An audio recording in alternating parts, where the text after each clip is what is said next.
இதே மாதிரி ஒரு கேஸ் உன் ஏரியாலையும் ரிப்போர்ட் ஆயிருக்கு. டேய் அது உன் வீட்டுக்கு வீட்டுக்கு வீட்டுக்கு வீட்டு பக்கத்தில் என்னடா? ஹலோ,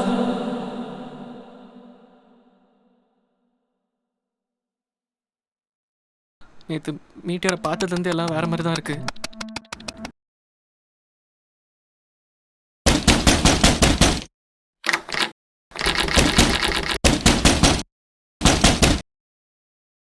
இப்போது டைமுக்கு பின்னாடி போய் யோசிச்சா கூட நான் ஆரம்பத்தில் நினச்சி கோவப்படுறதா இல்லை இப்போது நானாக இருக்கிறேன்னு நினச்சி கோவப்படுறதா கூட தெரிலடா.